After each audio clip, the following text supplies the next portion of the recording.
ஓம் சைராம். நல்லது நினைப்போம், நல்லது நடக்கும். இன்னைக்கு தலைப்பு பார்த்துருப்பீங்க. உன்னை தலை நிமிர்ந்து வாழ வைப்பேன். சாட்சியும் நானே, அனுமதிப்பவரும் நானே. முதல்ல நம்ம ஷீரடியில் நம்ம சாயை பார்த்துருவோம். அதுக்கப்புறம் நம்ம தொடர்ந்து கோவிலை முழுவதுமாக சுற்றி வந்துக்கிட்டே நம்ம பேச ஆரம்பிக்கலாம். முதல்ல நம்ம சாயை பாருங்கள். உங்களோட சாயி நம்ம துவாரகமாயில் இருக்காரு. நீங்களும் இப்போ என் கூட சேர்ந்து துவாரகமாயிலிருந்து கோவிலை முழுவதுமாக சுற்றி வர போகிறீங்க. சரி, வாங்க என் கூட சேர்ந்து கோவிலை முழுவதுமாக சுற்றி வரலாம். நான் கொஞ்சம் வேகமாக தான் நடப்பேன். நீங்களும் கொஞ்சம் வேகமாக நடந்து வாங்க என் கூட சேர்ந்து. என்னென்னா, நம்ம எல்லாருக்கும் இருக்கிற மிகப்பெரிய ஒரு வேதனை என்னென்னா, என்ன அவங்க இப்படி பேசிட்டாங்க, அப்படி பேசிட்டாங்க. இந்த உலகம் பார்த்தோம் அப்படின்னா எதுலேயுமே இந்த நிறைய இருந்தாலும் அதை யாருமே அதை பொருட்படுத்த மாட்டாங்க. நம்மக்கிட்ட இருக்க நல்ல விஷயத்த யாரும் பொருட்படுத்தவே மாட்டாங்க. தவறுகளை தேடி கண்டுபிடிப்பாங்க. இன்னும் ஒரு சிலர் எப்படின்னா, அவங்க நல்லவங்களா காமிச்சிக்கிறதுக்காக கூட இருக்கிறவங்கள கெட்டவங்களா காமிச்சுக்குவாங்க. ஏன்னா நல்ல காரியங்களை அவங்களால செய்ய முடியாது. கூட இருக்கிறவங்க ஏதாவது நல்லது செஞ்சாங்கன்னா அதை சொல்லாமல் அவர்கள்ட்ட இருக்கிற கெடுதலையும் இல்லை, கெட்டதே இல்லைனாலும் ஒரு கெட்டதை உருவாக்கி அப்படி காமிச்சு ஒரு ப்ரொஜெக்ட் பண்ணி அவங்கள நல்லதாக காமிச்சிக்குவாங்க. இப்படி தான் நம்மளை சுற்றி இருக்கிற மக்கள் இருந்துக்கிட்டு இருக்காங்க. மற்றவங்கள பற்றி விட்டுருவோம்.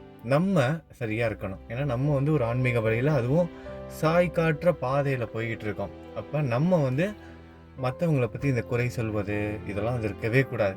இன்றைக்கி நம்ம கருட புராணத்திலேருந்து ஒரு முக்கியமான விஷயத்தை தெரிஞ்சுக்க போகிறோம். கருட புராணம்னு சொன்னோன்னே யாரும் பயந்துட வேணாம். ஐயோ, கருட புராணமா, அந்த தண்டனையா இந்த தண்டனையா அப்படின்னு ஒரு வேடிக்கையான ஒரு சம்பவம் மூலமாகவே நம்ம இதை தெரிஞ்சுக்குவோம். மற்றவர்களை குறை சொல்கிறவங்களுக்கு நரகத்தில் இறந்ததுக்கப்புறம் நரகத்தில் அட்டை புழுவை சாப்பிடணும். ஒரு முறை ஒருத்தங்களை ஒருத்தன் குறை சொல்கிறான் அப்படின்னா அவனுக்கு அட்டை புழுவை சாப்பிடணும். இதுதான் தண்டனை. ஒரு கிராமத்தில் ஒருத்தர் இருக்கான். எப்போதும் யாரையாவது குறை சொல்லிக்கிட்டே இருக்கான். குறை சொல்ல அவன் ஒவ்வொருத்தங்களையா குறை சொல்ல அவனோட கணக்கில் ஒவ்வொரு அட்டை புழுவாக சேர்ந்துக்கிட்டே போது அங்கே சித்திரகுப்தன் எழுதி வச்சுக்கிட்டே இருக்கான் யமலோகத்தில்.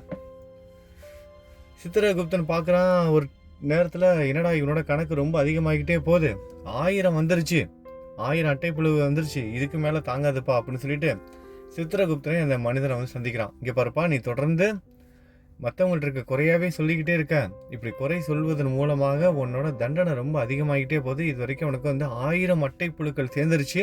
நீ யமலோகத்துக்கு வந்ததுக்கப்புறம் இறந்ததுக்கப்புறம் 1000 அட்டை புழுக்களை நீ சாப்பிட வேண்டியது இருக்கு நரகத்தில். பார்த்து நடந்துக்கோ அப்படின்னு சொல்கிறாங்க. அட்டை புழுக்கள் பிடிக்குமா? என் கூட சேர்ந்து வர பக்தர்களுக்கு யாருக்காவது அட்டை புழுக்கள் உங்களுக்கு பிடிக்குமா? சொல்லுங்க கமெண்ட் பாக்ஸில்.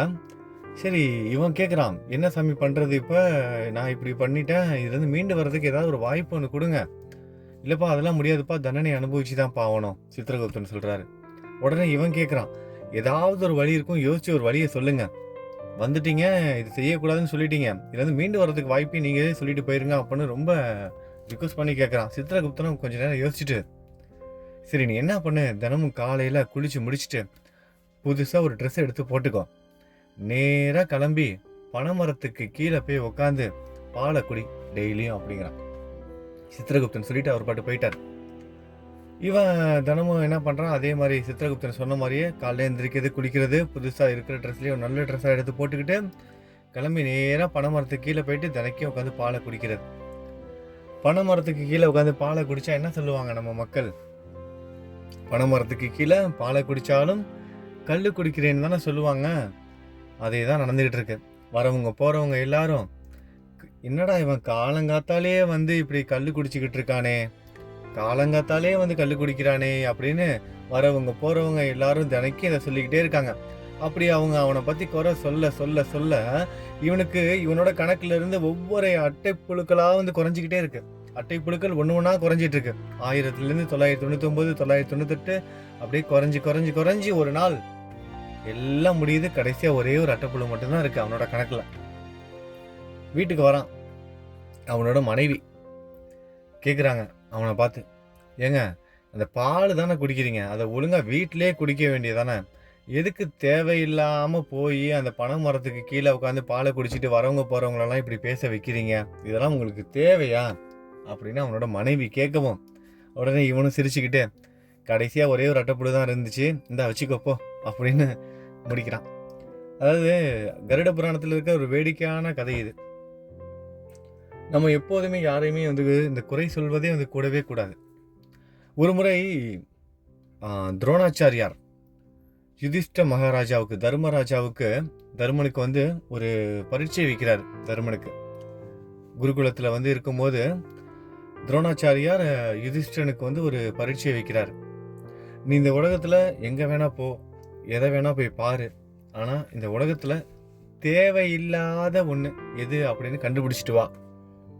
இந்த உலகத்துக்கு தேவையே கிடையாது, இது பயன்படாது அப்படிங்கிறத ஒரு விஷயத்தை போய் கண்டுபிடிச்சிட்டு வா அப்படின்னு சொல்லிட்டு அனுப்பிடுறாரு. எங்கே வேணா போய்க்கப்பான். இவரும் எங்கெங்கேயோ போகிறாரு, எதையோ பார்க்குறாரு. எதை பார்த்தாலும் ஏதாவது ஒரு நிறைகள் அவர் கண்ணுக்கு படுது.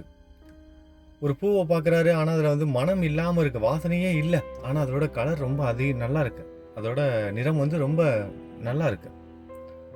ஒரு பூவில் வந்து நிறம் சரியா இல்லை, ஆனால் வந்து வாசனை நல்லா இருக்கு. ஒரு பெரிய மலைக்கு தொடரை வந்து பார்க்குறாரு, பார்க்கறதுக்கு அவ்வளோ அழகா இருக்கு. பாலைவனத்துக்கு போறாரு, அங்கேயும் ஒரு சில பூக்கள் வந்து பூத்து இருக்கு. இப்படி எதை பார்த்தாலும் அவர் கண்ணுக்கு அந்த அழகான விஷயங்கள் மட்டுமே கண்ணுக்கு தெரியுது.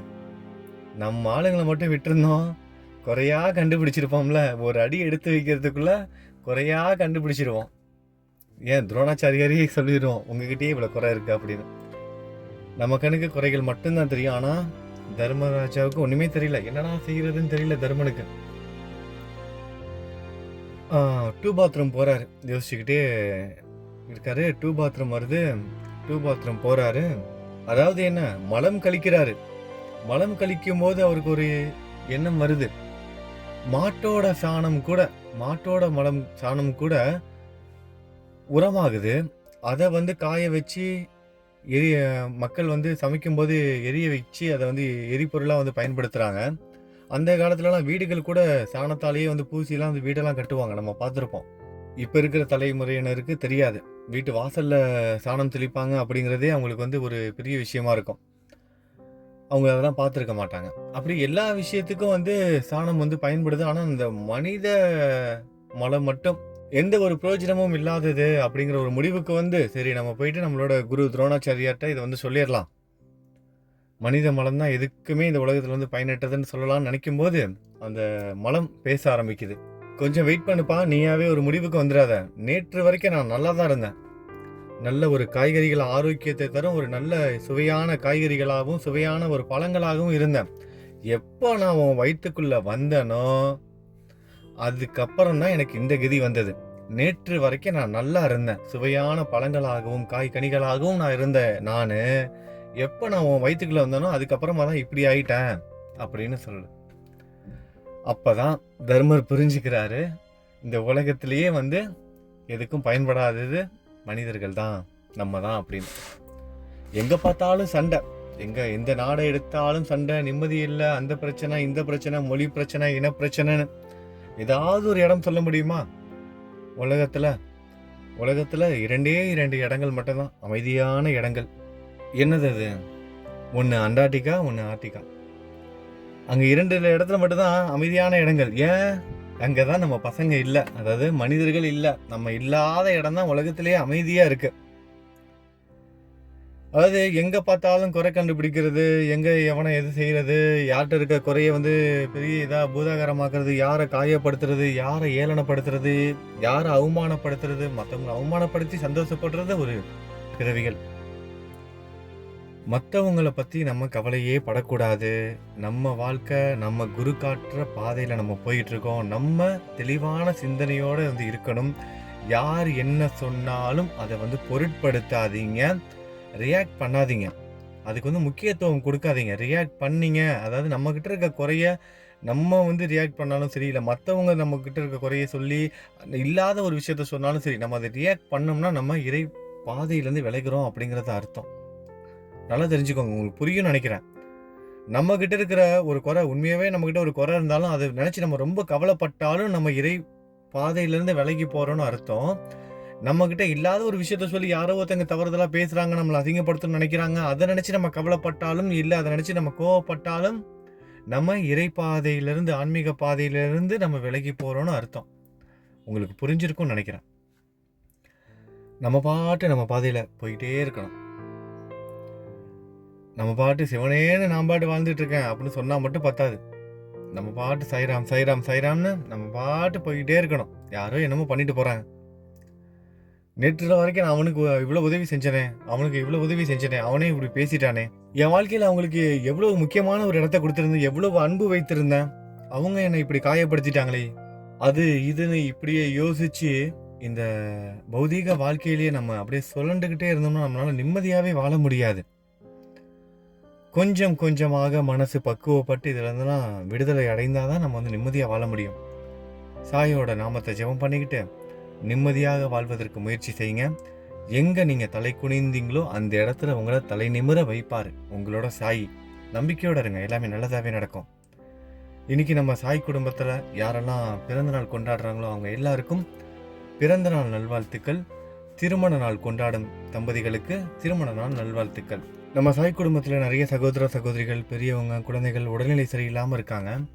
உடல்நிலை சரியில்லாத அனைத்து பக்தர்களுக்காகவும் அனைத்து சகோதர சகோதரிகளுக்காகவும் பிரார்த்தனை பண்ணிக்கோங்க. அனைத்து குழந்தைகளுக்காகவும் இக்கட்டான நிலையில் இருக்கிற ஒவ்வொருத்தருக்காகவும் பிரார்த்தனை பண்ணிக்கோங்க. உங்களுக்காகவும் இந்த நிமிஷம் நீங்கள் எதுக்காக பிரார்த்தனை பண்ணிட்டீங்கன்னா அந்த பிரார்த்தனை நிச்சயமாக நிறைவேறும். நம்பிக்கையோடு இருங்க. நல்லது நினைப்போம், நல்லது நடக்கும். ஓம் சாய்ராம்.